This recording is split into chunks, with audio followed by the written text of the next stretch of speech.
Welcome to the Supplement Engineer Podcast. My name is Robert Schnetzky. Joining us today, Vice President of Scientific and Regulatory Affairs at NutraScience Labs, Mr.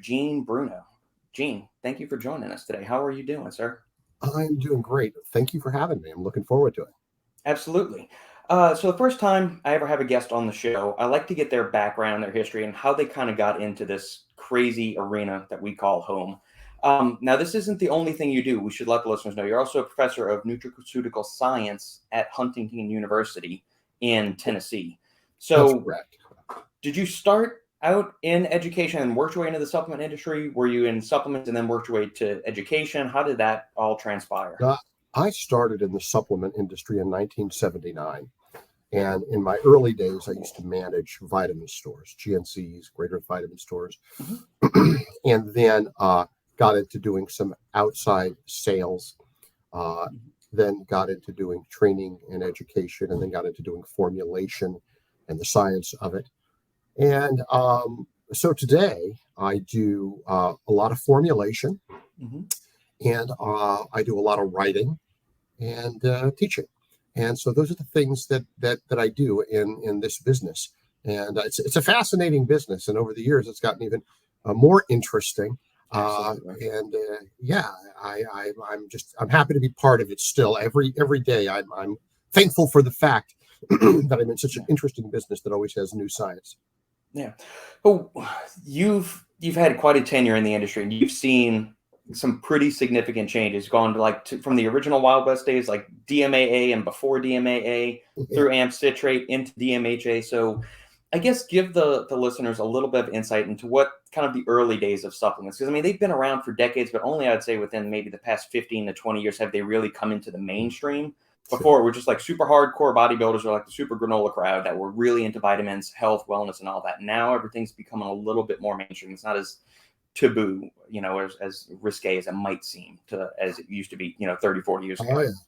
Let me tell you, there was a lot of Wild West going on back in those days.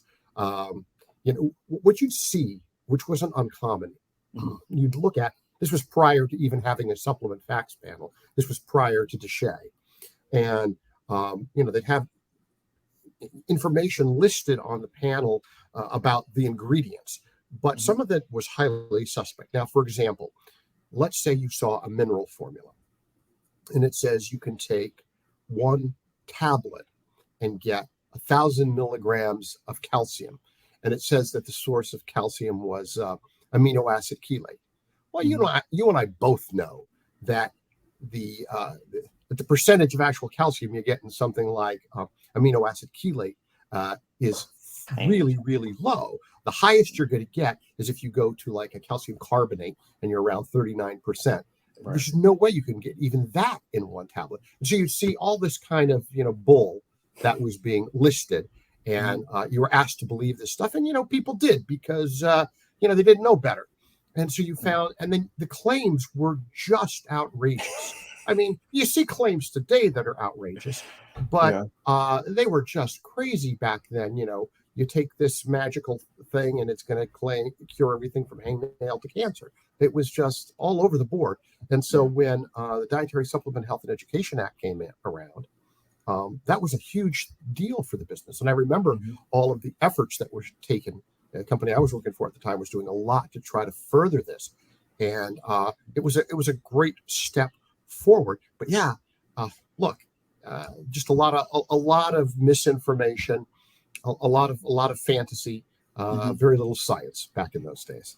Yeah, it probably blows the stuff that Muscle Tech used to do a couple years ago, where it was like 300% more muscle from taking their Createch or whatever. Like they had some of the most egregious ads in recent history that the listeners might remember. I'm just trying to think how absurd it probably was even before that time. And everything. It was. Believe me when I tell you, it was worse.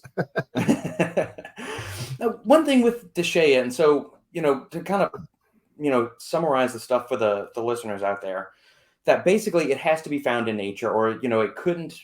New ingredients these days have a natural constituent in nature sometimes.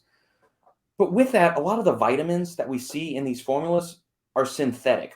So how is it that if I can't use a synthetically derived alkaloid from a plant, but I can use a synthetic vitamin, like a vitamin C, like ascorbic acid.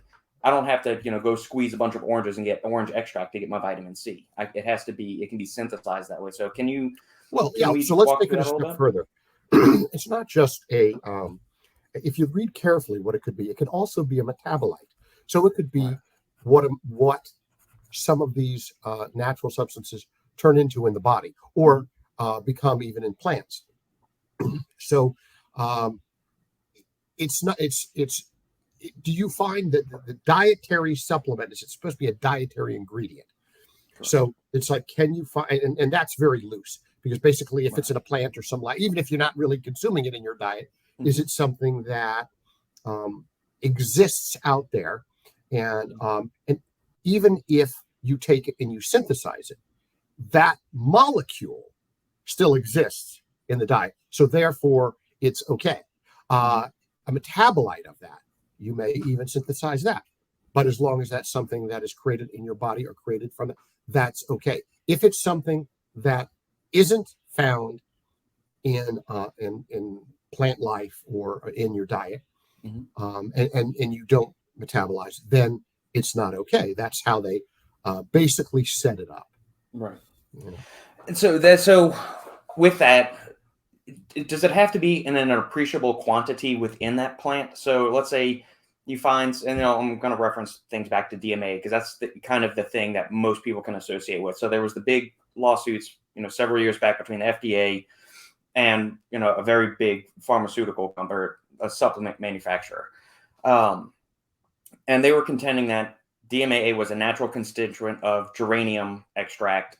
But then the counter argument was it's not in a significant enough quantity to where you could actually naturally derive that component from it, to where they were saying this isn't really existing in nature. It's actually a synthetic 100%. We're not going to find it anywhere in nature in any appreciable amount to where you could actually get that effect. So how does that Right. kind of affect, how does that play Well, into everything? what would be really nice, Robert, is if Mhm. there were really clear guidelines on that, but Yeah. they don't exist. And that's something I've seen over and over again, both with the FDA and the FTC for that matter. Right. Uh, and so in that situation, again, if you go back and you think about what is the definition of a dietary supplement, increasing the total dietary intakes of that thing through your diet so that you get more of it. Hmm. Um, if with presumably the goal being, by consuming that thing, it is in some way helping to maintain a healthy body. Yeah. So if you are consuming something from a plant or some food, and the amount is so minute as to not have any material contribution to your health, Hmm. then it becomes, and I'm saying this is probably the thinking of the Yeah. FDA, then it becomes harder to make the case that yes, it may be a natural constituent, but it's not a natural constituent you would get in the diet in any amount that would have any impact on you. Hmm. And it's kind of funny if you think about it, because if you look at something like resveratrol, Yeah. resveratrol, very, very popular. You can buy supplements 100 milligrams, 500 milligrams, 1,000 milligrams. Hmm. But, you'd have to consume about 70 bottles of wine to get 100 milligrams of resveratrol. Right.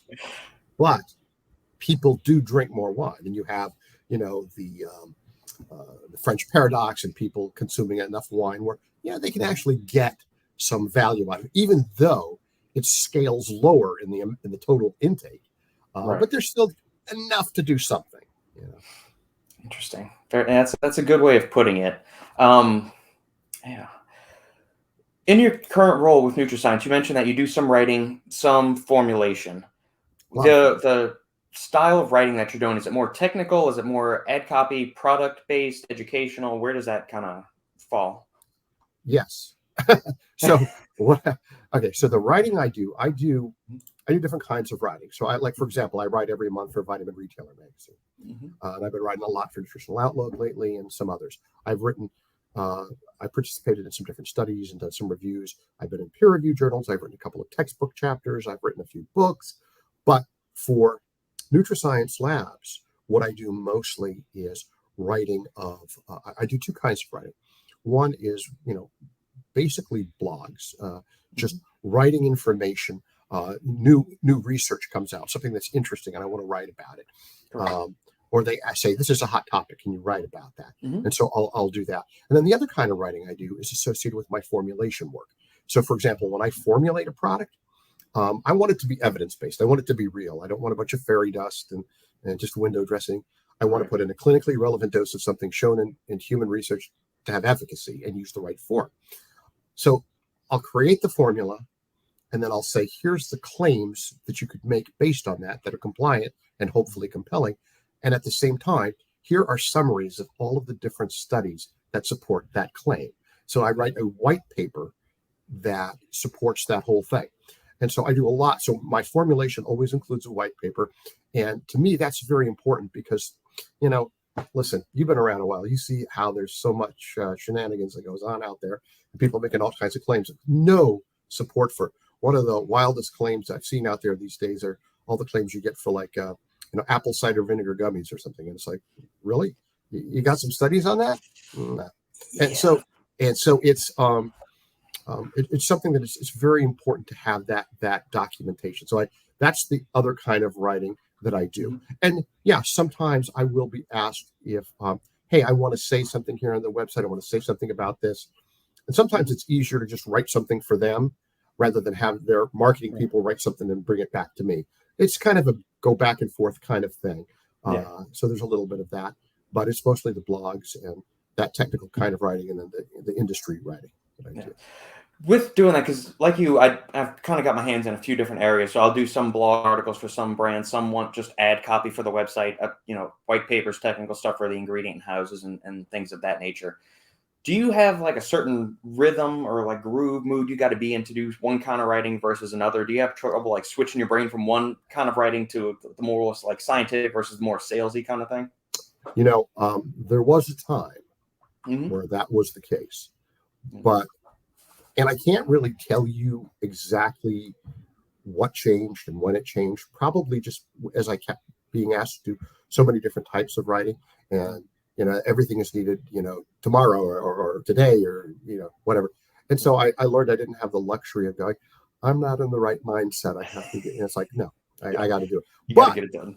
But I do have to do a mental shift. So if I'm sitting here writing something that's highly technical, like I'm writing a white paper and writing all the science behind it, and I'm asked to write something that is a lot more user-friendly for like a consumer would say, I do have to stop for a moment and sort of rethink, recalibrate and say, okay, I'm going to write this style. And so if I use a word that I might not need to define in a white paper, I am going to define it here if I use a word that they may not understand what it is. So yeah, there is some of that goes on, but in any given day, I could write an article, a white paper, and some copy that a consumer is going to see. Yeah. With your formulation philosophy, first off, I very much appreciate you said you like to do stuff that's rooted in actual human studies. I take very much the same mindset. That was kind of one of the impetuses for me getting into the supplement industry in the first place, was I was tired of seeing all of these mystical prop blends that overpromised and underdelivered. And I just, that's always been one of my main things is, hey, if you're putting something in your body, you really deserve to know as a consumer, just because I started as a consumer like everybody else that gets into the industry. You start as a consumer, you want to know what you're putting into your body. So that's something that resonates very, very much with you. Do. You not only, okay, so there's two parts to this. One is you want to make something, I like to sleep at night, and I would feel really bad if I was creating, just garbage. So I want to create formulas that actually work and actually help people. But there's the other part to it. All right. And that's the regulatory part. My actual title is Vice President of Scientific and Regulatory Affairs. And to me, they're combined together. If you're making a claim, albeit just a structure function claim, you have to have science to support it.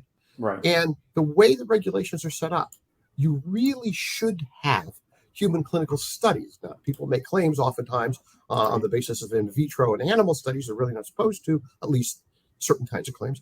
And you need to have human studies. So just to have evidence to support your claims from a regulatory perspective, in case the FDA or the FTC, or even worse, class action lawyers come to knocking, you better have your ducks in a row. You better have the data to support that. Because if you don't, you're going to get in trouble. So it's important to do it right the first time. And if you don't know how to do it right, hook up with people that do know how to do it right.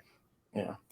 Have you seen a shift from the product page side of things as far as claims to where obviously the Wild West days you could get away with murder, metaphorically speaking.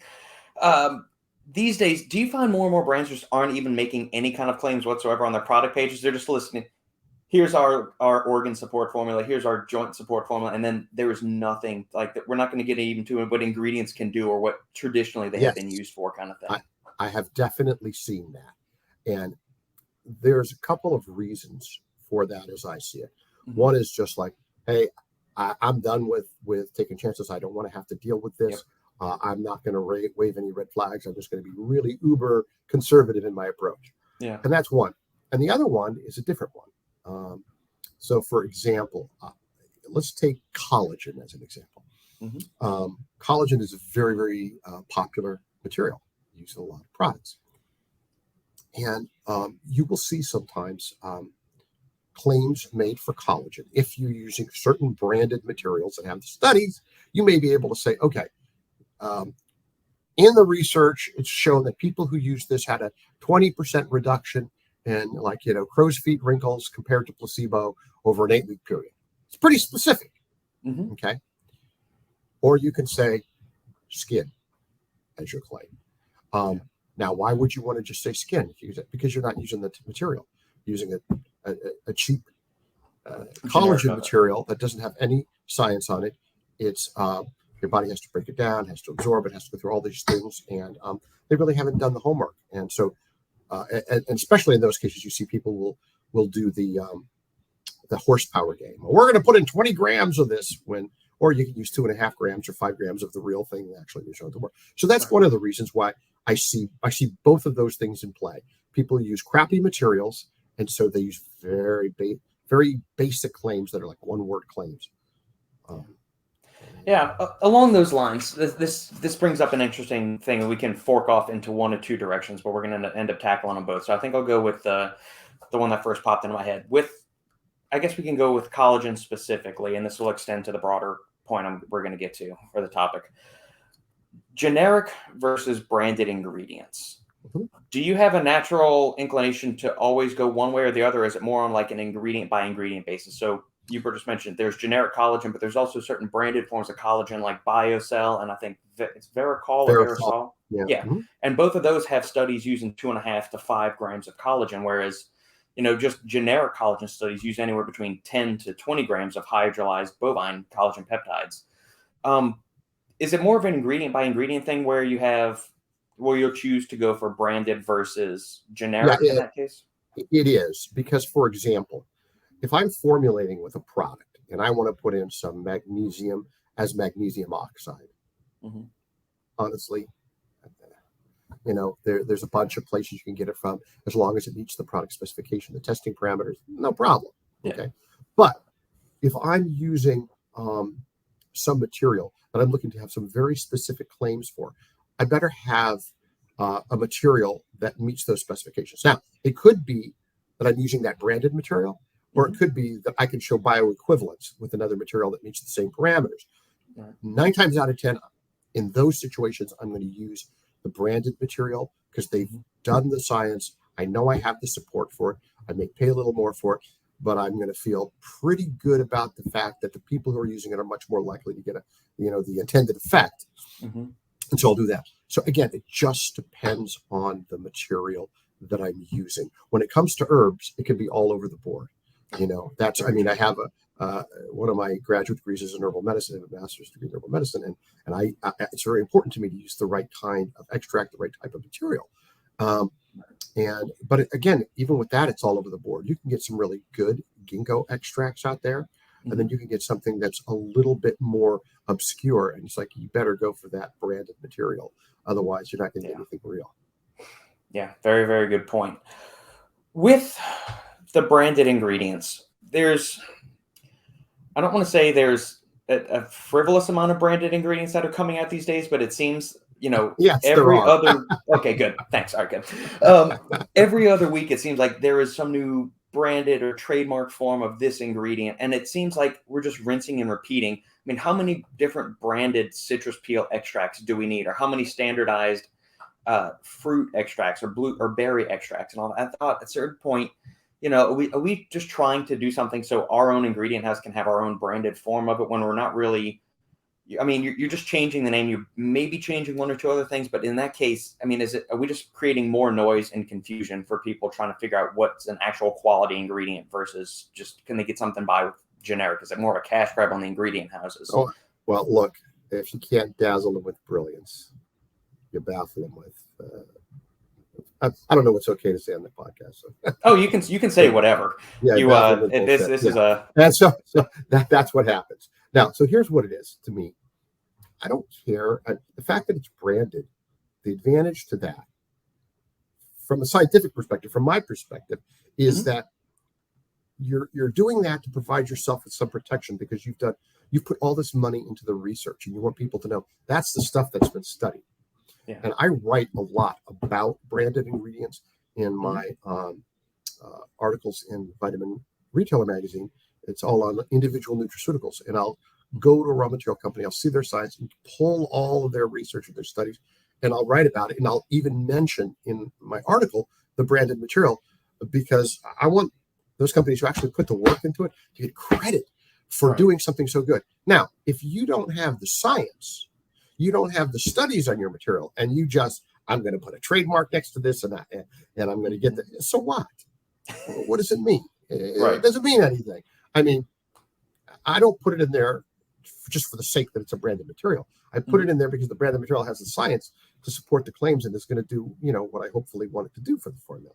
Otherwise, now I see it all the time. I see people creating a branded name for something, and I'm like, I get raw material suppliers that come all the time. They do the dog and pony show, and they'll tell me about the latest and the greatest, and that's wonderful.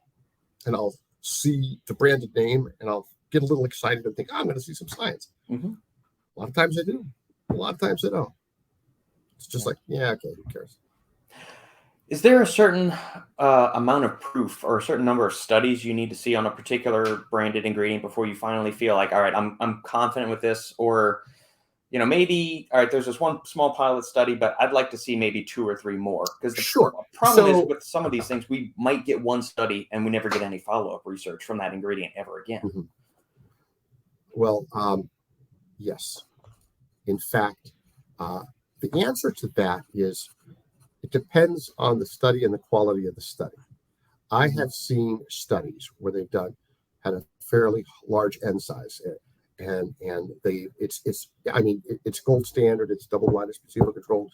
The parameters of the study, everything was done meticulously, set up fantastically.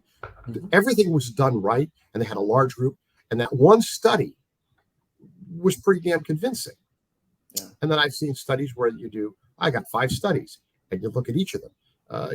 They're all open label trials, and there's no control groups, and they had 10 people in the study, and it's like, it still didn't really prove it. So is there a number?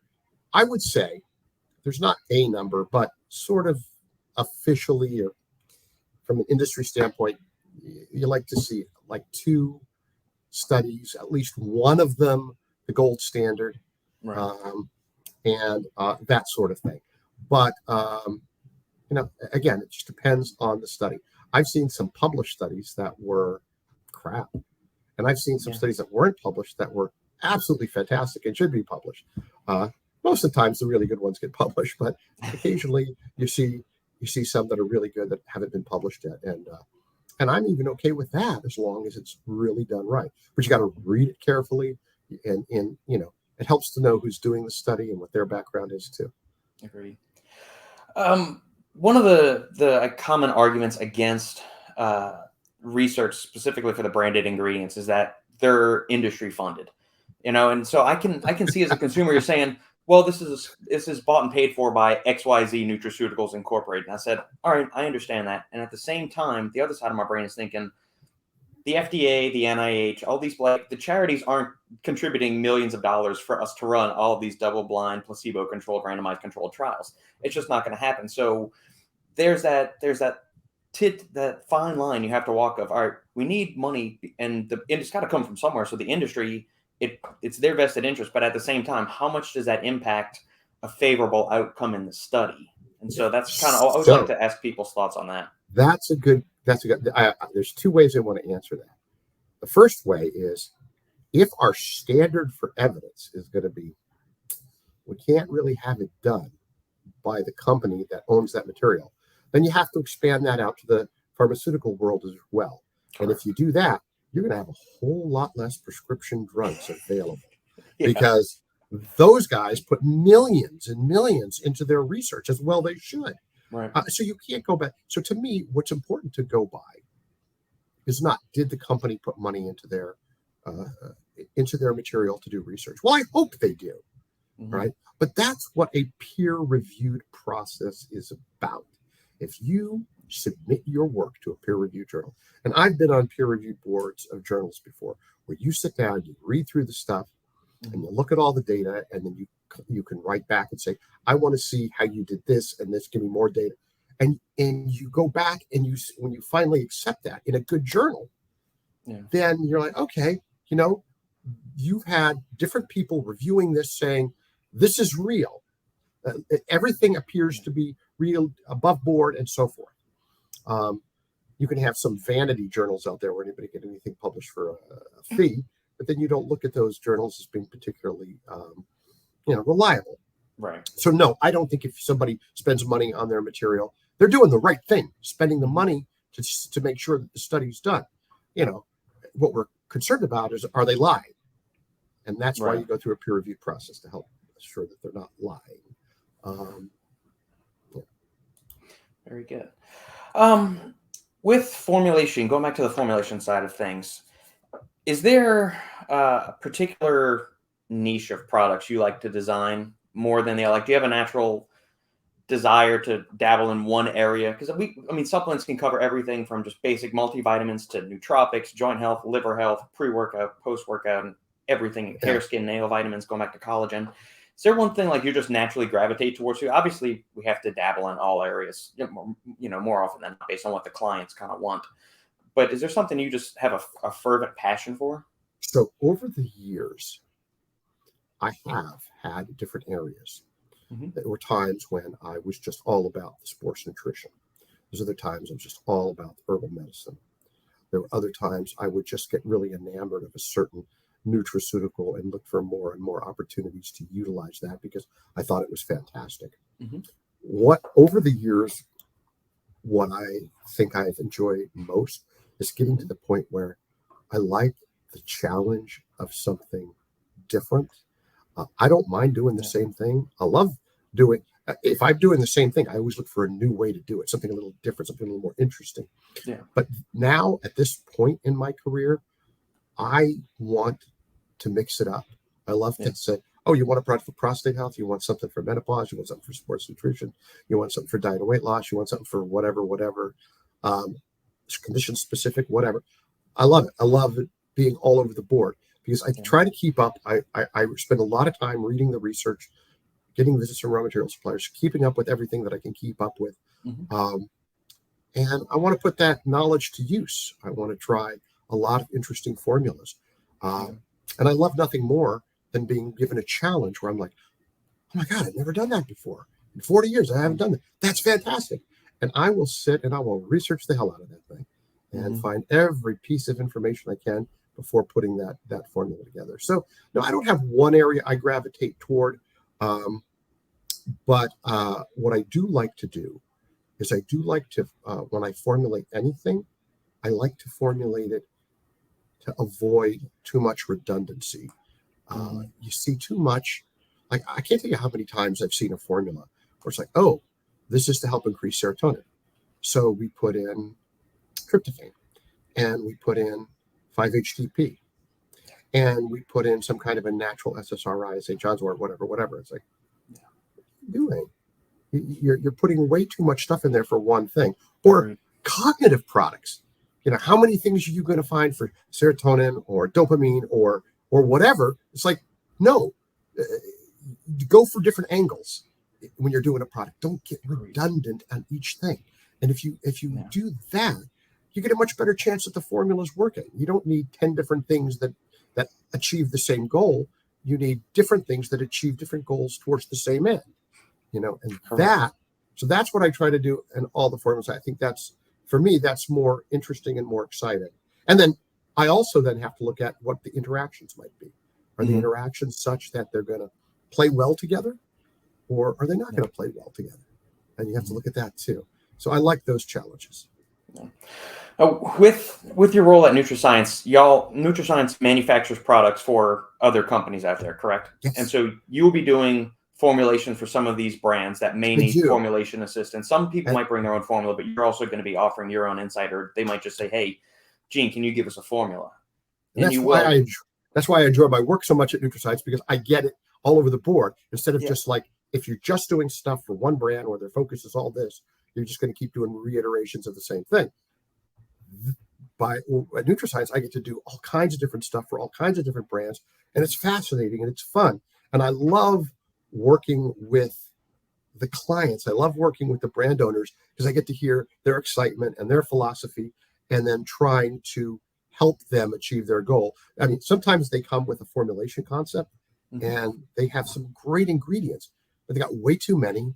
And if I put it together as they want it, there's going to be 2 people in the world that can afford it, and so you have to help them narrow it down, say, okay, what are the claims that you want to get? And then let's put the stuff together in there that'll achieve those goals and so forth. So, I mean, to me, that's one of the things I like the most, is working with all the different brands and finding out what they want, whether it's they got an existing formula they want to tweak a little, or they just come to me and say, I want something that'll do this. Create something for me. How do you handle a situation in which the brand owner comes to you with a product? They say, "Hey, we want to do this. Apple cider vinegar." They want to make an apple cider vinegar gummy, and maybe like in your heart of hearts, you're thinking, "I can't really give you any efficacious amount of apple cider vinegar in a gummy. You're going to have to take 36 of these suckers to get any kind of appreciable amount of acetic acid to have the blood sugar improvements that we've seen, appetite, whatever, gut health, other claims you want to all the stuff with actual apple cider vinegar." Right. Yeah. So how do you massage that situation to where you kind of get them to a more formula that you feel more morally comfortable releasing out into the wild? All right. So there's moral comfort, and then there's also the realities of a brand who wants to come out with a product who says, "Hey, I want this ingredient in there because it's a hot ingredient." Yeah. Okay. So what I'll tell them is this. I said, look, here's what it comes down to.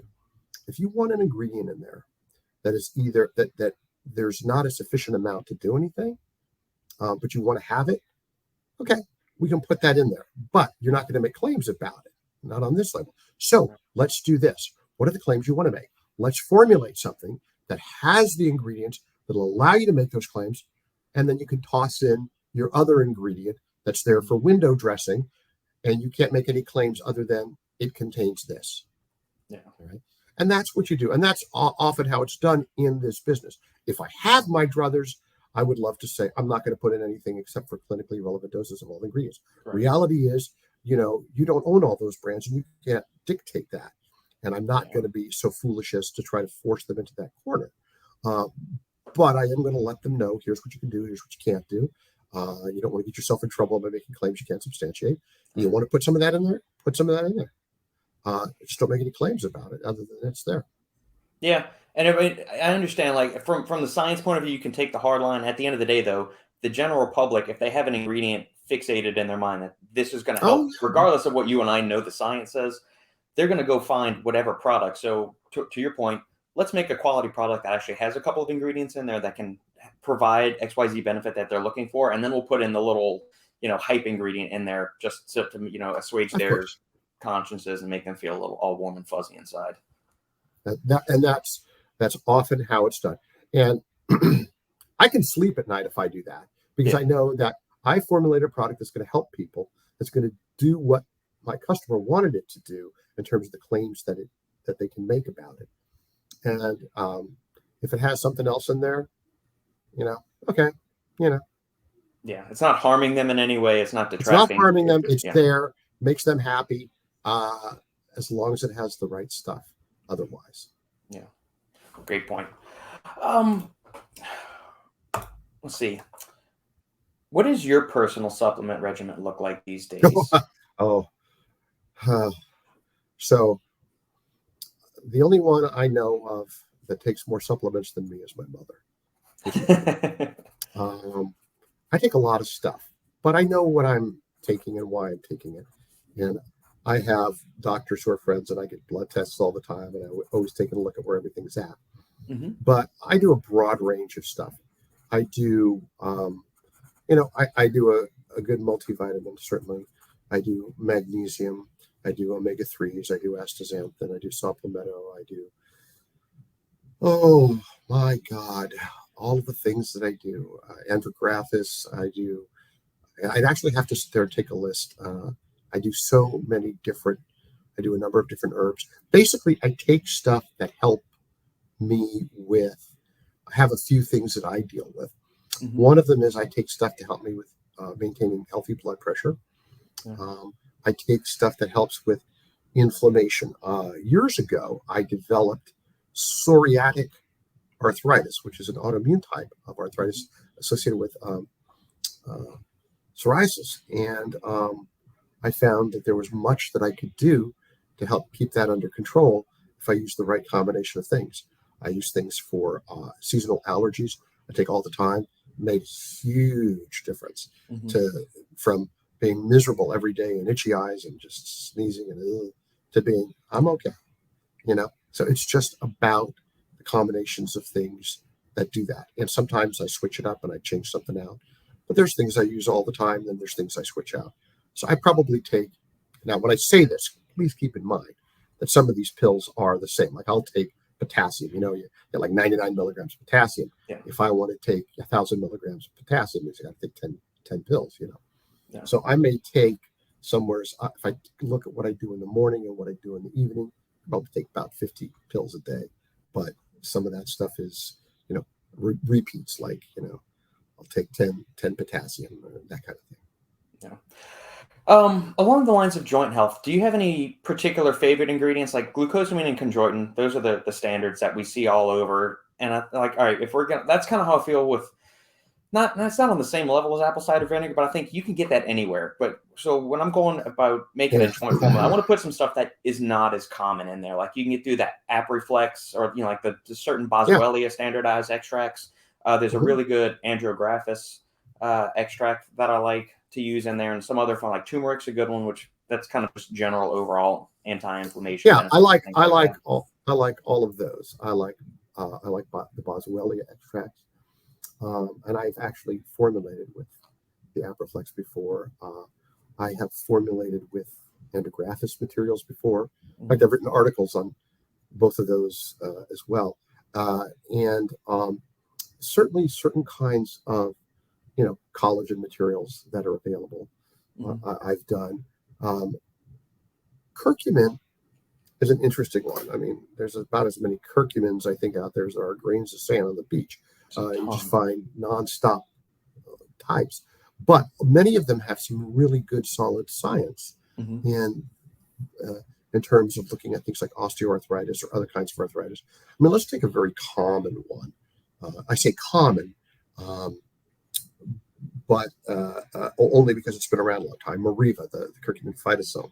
Yep. That material has had so many studies done on it for so many purposes that it was really one of my favorite to formulate with for a long time. And I still like formulating with it, but I tend to gear a little bit more towards ones that you can use less. So you don't have to have as many pills in the formula because you need to take at least 1,000 milligrams of the Mariva to do the job. So I'll do some others now.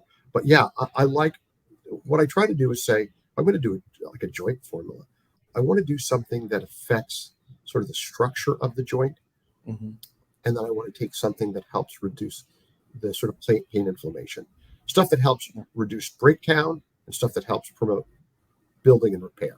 And if I combine those kind of things together, then I feel like, it's a potentially good product.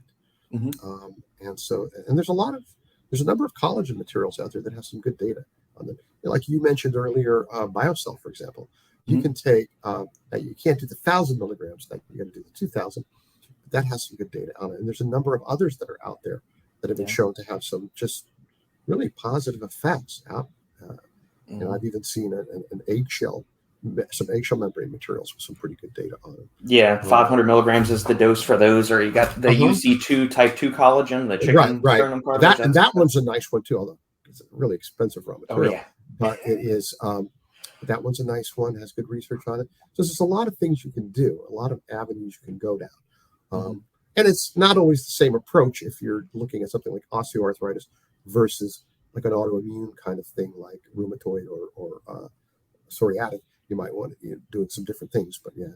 I mean, there's some like the UC2 you could use for both because the mechanism can work both ways. But I think there's a lot, and you notice I didn't say glucosamine chondroitin. That was it back in the day. That was the first big joint thing, and it had some research and it had some stuff on it, but over the years it's kind of fallen from grace a bit. And while the joint category has continued to grow, the glucosamine chondroitin category has actually declined. And I think part of the reason is that, and I don't know this from data that's been published, but just my own observation is what I think could be contributing to it, is that if you look at people who have osteoarthritis, the people that tend to be overweight and have a lot of impact on the load-bearing joints when you get it. If you look at the mechanism for glucosamine chondroitin and what it's supposed to be doing in helping to repair joints, I think when you have a constant impact on those joints, you're going to have a minimal amount of repair if you're obese on that. And so you get obese people taking that. And like my aunt years ago, who was a very large Italian lady, was saying she's taking it, it's not working for her. And I checked it, the form she was taking, everything, it was all the right stuff. And it kind of hit me. You know what? You're just too big for this to be having an effect on you. If you were less big, it might have a different effect. So I switched her up, gave her some other stuff, and it actually helped her quite a bit. And that's why I think so many people don't get the result they want. If you can choose if you do your inclusion exclusion criteria for a study and avoid anybody who's obese or significantly overweight, you might get a better result.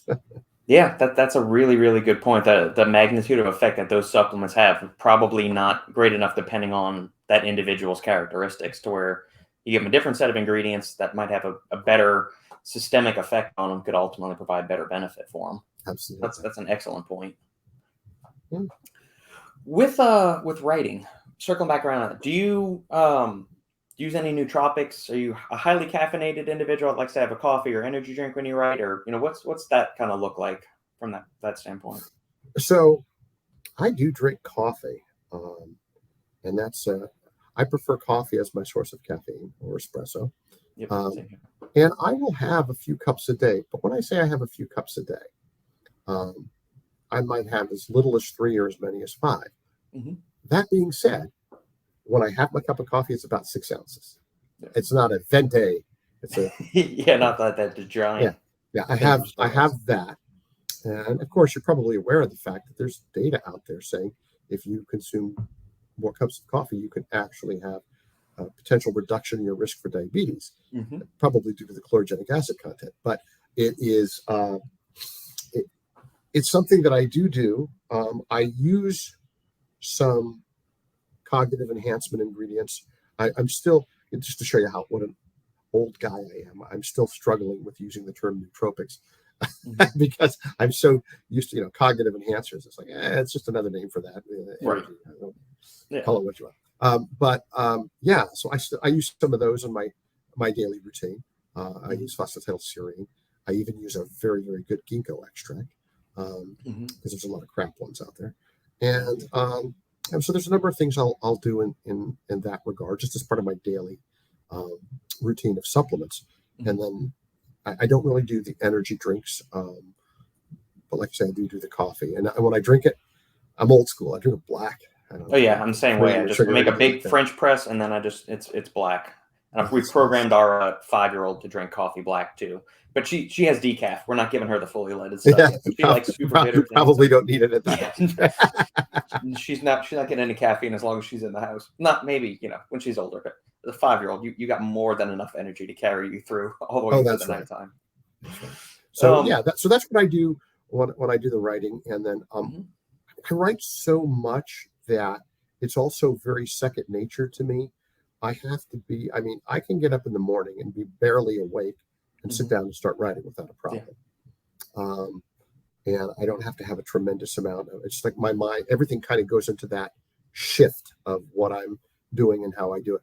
I yeah, do find that as it gets later at night, though, then the sort of the creative juices start to dry up a bit. yeah, I have to. It's just like anything else. You do anything for a long period of time in the day, you got to take a break at some point oh and yeah, stop. absolutely. Have you messed around along the lines of specific cognitive enhancers? Do you have any favorites? You mentioned phosphatidylserine, ginkgo. I like Bacopa. Yeah, I Um, love I bacopa. like Do you? Bacopa for a number of reasons. I like it because it the dosage isn't unreasonable. Mhm, Um, it's not difficult to get a couple of good branded materials. Um, and it gives you a fair number of claims if you use the right stuff right, that you can put in there. And so I have a lot of fondness for Bacopa. I also like using some. There are some adaptogens that I'm fond of for different reasons. One of the ones I'm fond of just for cognitive stuff because of the claims you can get from it. So, like using a good rhodiola extract, you can get some nice cognitive claims out of that one. agreed. Um, and then, depending upon what it is and what it's for, I might Mhm, even use a combination of theanine and caffeine, something like that, to be okay. in the product. So it just depends on what kind of claims they're looking for. There's a lot of good cognitive enhancers, nootropics to choose from. Mhm. With Bacopa, do you go one way or the other as far as Bacignize versus Synapsa? Or do you kind of have you found your kind of own maybe generic one with to standardized to a certain amount of bacicides or bacopicides that you like? Um, I've done a lot with the copicides, but here's what it comes down to. I don't get too terribly hung up on that. What I get hung up on is what do the studies show that this material does? Hmm. And if the studies are there, whether it's standardized for copicides or whether it's standardized for something else, as long as it has the research showing that it works. You know. Yeah. Are there any ingredients that you tend to steer away from when you're going at formulas? Because sometimes there's certain ingredients that can kind of get a little wonky. Like, so melatonin, some people are very mercurial about that. They're very forward or pretty, we're only going to use that in very limited extreme cases, like extreme jet lag or if you're traveling a lot. Huperzine, new pept is a gray area ingredient, so we won't include that. Um, anything that you get a little bit wary of, because it also kind of depends with another I'll throw in there is L-carnitine, because there's that TMAO link, which could be indicated with cardiovascular disease risk and stroke. And so I'm always curious to get other formulators' opinions on some of these ingredients and how they personally feel and approach them. So yeah, I if I look at something like melatonin, um, I'm of the mind I try to work with my client on that and say, all right, who is your target population here? And what is your channel of distribution? Are you selling in FDM or are you selling in natural? Okay. Mm-hmm. If you're selling in natural, probably wouldn't want to go with the melatonin. It's less acceptable than it used to be. If you're selling in FDM, they don't have an issue with that. So part of it is that, Mm-hmm. um, and in terms of and any ingredients, like for example, you remember, I'm not sure how long have you been in the business? I officially left engineering to do supplements full time in 2015. Okay, so back in the day, and you've still seen it, um, even since then. I remember when colloidal silver came out as an ingredient Mm-hmm. back in the day, and it was the claims being made about it were absolutely outrageous. Um, Colloidal silver does have some very specific antimicrobial properties. But there were all kinds of claims being made about stimulates your immune system. It does no such thing. It is directly antimicrobial, and that's it. And people would be taking it every day to stimulate their immune system. And I was like, don't take that every day. That's on an as-needed basis. You got a problem. That is, it works by interfering with the whole microorganisms system so it can't function. Take enough of that stuff, it's not going to be good for you. And so ingredients that I think have potential to do harm, I want to be very, very careful about. Ingredients that I think we're already getting a lot of, we don't need to have more of, I like to be careful about. Like what I'm about to say is probably controversial for some, but I'm a proponent of selenium within reason. There is research showing that the average American gets about 100 micrograms of selenium a day. So if you want to get another maybe 100 micrograms through supplementation, that's fine. But it's a micro element. And if you start saying, well, I'm going to take another 200 or 400 micrograms, you might be getting too much. That's not necessarily a good thing. So I'm very careful about certain ingredients and how much that I use of those ingredients. Just because it's good, more isn't always better. All right. It's using the right amount that's effective, and not necessarily going beyond that is makes sense. I mean, you don't say to yourself, wow, look at this. I take a couple of ibuprofen and that works great. Maybe I'll take 10. You don't do that. And that should be the same mind with supplements. You got to know what you're doing. So yes, naturally, every single ingredient I got to take a look at. Why am I using it? Is this the appropriate target population for that use? Do I think it has potential danger if it's used too much? So yeah, certainly I consider that in everything I formulate. Yeah, especially along the lines of selenium. I've been seeing some very aggressive doses. I'll put it kindly, aggressive doses in specifically like hair, skin, and nail vitamins and products as of late. Especially you look at some of the ones on Amazon, and you see like 4,000% selenium in there. 280%. It's ridiculous. Yeah, it's ridiculous. It's ridiculous. It's like this because people who don't know what they're doing are formulating. And you got marketing people. Marketing people are formulating it. They go online, they look at something. Oh, we'll just copy that. Oh, you know what? Let's put a little more of this in because it'll make ours look better. Right. I don't know what they're doing. They formulate a piece of crap. Yeah. Again, that's putting it nicely too. With your role as a professor at the university, what kind of courses are you teaching? So over the years, I've taught a lot of different courses. I particularly enjoyed the graduate courses, teaching those. Taught graduate courses in herbal medicine and nutraceutical science. And right now, I have gotten to a point where, just because of my very, very busy schedule, I am predominantly teaching one course and only to healthcare professionals. And it's about the evidence use of nutraceuticals in practice. So it's saying, how can you integrate? It's kind of an integrative medicine sort of approach. How do you integrate that to your existing practice with your existing patients with medications they're already on, and what can you use, and that sort of thing. So that's what I'm doing at the moment. But like I say, I've taught many over the years, different kinds. I enjoy doing it with healthcare professionals, and I'll tell you something that's interesting. People often think that because somebody has doctor in front of their name, that means they just automatically know, or they're a pharmacist, they know all about supplements. They're some of the biggest suckers out there. You see people who you think, oh my God, they'll believe anything. You'd be surprised at what some healthcare professionals will believe, about supplements. They can be just as big a sucker. So I'm really appreciative of the ones that come to our school to learn about this, because then they can learn what's real, what's not, and how to assess that properly. And they have the fundamentals of it already. They had to do science in their own education. But somehow they don't always apply it in the same way to supplements. And it needs to be applied in the same way. Can I have my sister and my mom audit your class? My sister is a pharmacist in the hospital system in New Orleans, and my mom is a retired cardiac rehab nurse. And let's just, like, when we sit around the dinner table come holiday time, and it's like they've got the healthcare professionals on one side, the supplement nerd on the other side.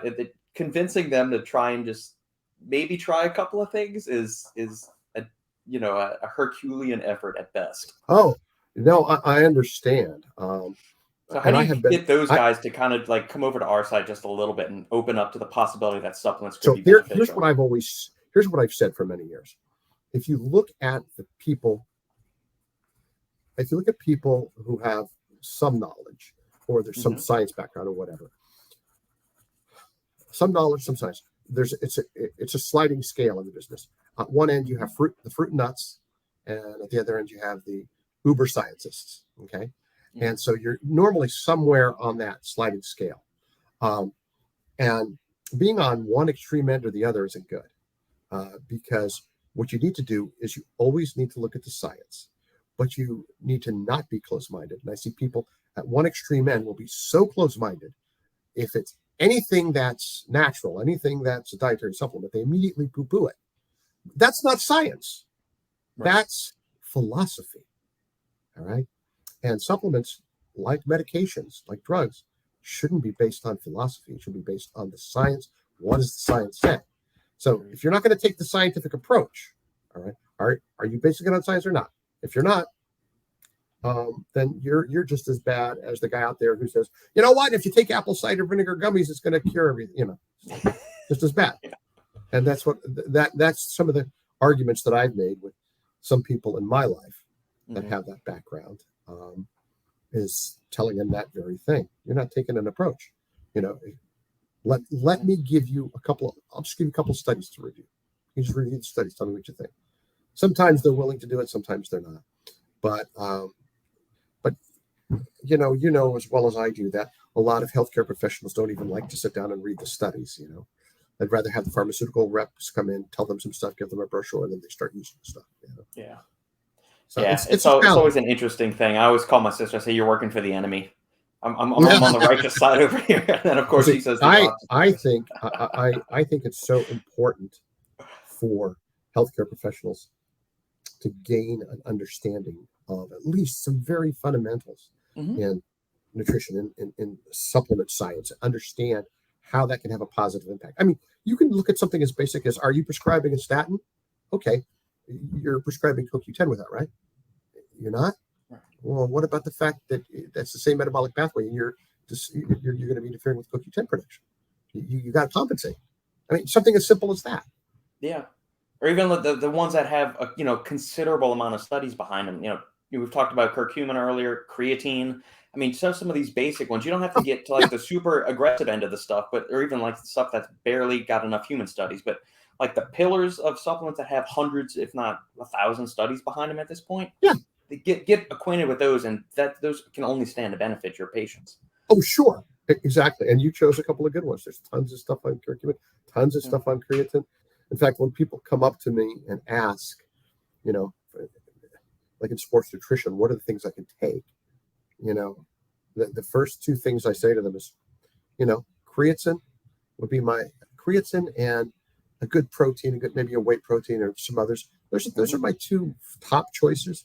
And then there's Yeah. a bunch of other stuff from there you can look at. But if you just go to that, you're going to start seeing improvements. And people get really crazy about a lot of the different forms that you have Hmm. on with a lot of the different. And there are some that are interesting, and I've seen some good studies on. But even if it's just plain old creatine monohydrate, that's really what most of the research has been Yeah, done on. exactly. Yeah, it's the cheapest, or it used to be cheap before the massive price spikes in creatine alone and whey protein over the past couple of years. It's been Oh ridiculous. yeah, But yeah, awesome, Gene. I think we can table things there, and we can have you on sure. at a second time. We can go down some other rabbit holes as far as just the creative process of writing, avoiding burnout with some of these ingredients, because you start to write about a certain topic for too long, and then everything just starts kind of jumbled together. And I think Oh, that would be and, a and if really something gets great topic. hot, let me tell you, I Oh man. I was having request after request for, can you do an article on immune health? Can you do an article on immune health? I can't even count how many articles I had to do on immune health. And you're trying to, how do I give a new angle? How do I do a new thing? How do I do it? So yes, that in itself can be a challenge. But Yeah. if I may be so bold, I'd like to just at least if we're ending here, just make this little pitch, if I can, for Absolutely. why I think that any brand owner or anybody interested in having their own brand of dietary supplements might want to consider NutraScience labs. So one of the reasons is they are NSF GMP certified. There's a number of places that are, but that's important. That means they are doing something right, and they're doing it according to the standards of a third-party credible organization.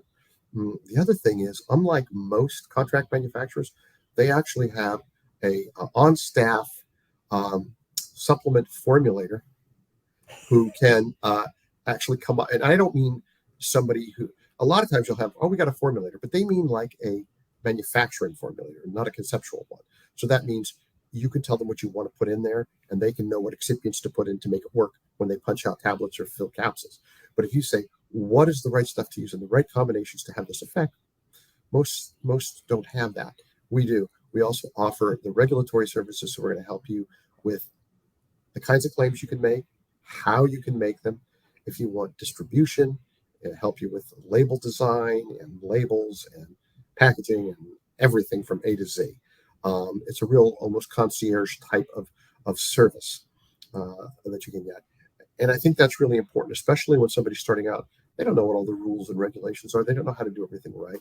And to be able to have somebody who has all of that experience, and we have people there. I mean, I've got the most years just because I'm the oldest, but we have people that have been in the business 20 years plus, really, really extensive experience in our team. And I'm very proud of our team there. We also have a really good quality assurance department that I supervise there.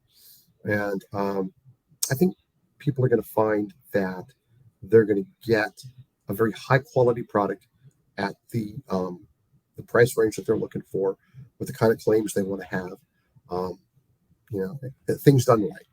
Yeah. And we don't overpromise and underdeliver at all. We're going to tell you right up front. We're going to let you know what the costs are going to be, how long it's going to take. We're not going to say, oh, you're going to get it in 4 weeks. Nobody gets it in 4 weeks. And we're going to be honest about everything going through. And so I feel pretty good about that. And I'm glad to be associated with NutraScience Labs because of that very thing. They're very straightforward. They're very honest. They've won awards for what they do. They've been, one of the fastest growing companies in the U.S. just because of that. They've actually won awards for that. So I think it's a really good company. Yeah. Any specific point of contact you want me to have to link in the show notes, or just put at the website?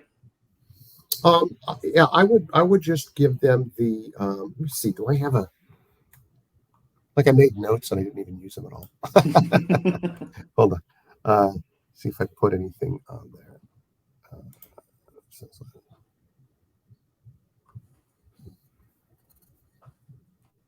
Give me just a second here, and I have my laptop sitting up higher than I would normally do.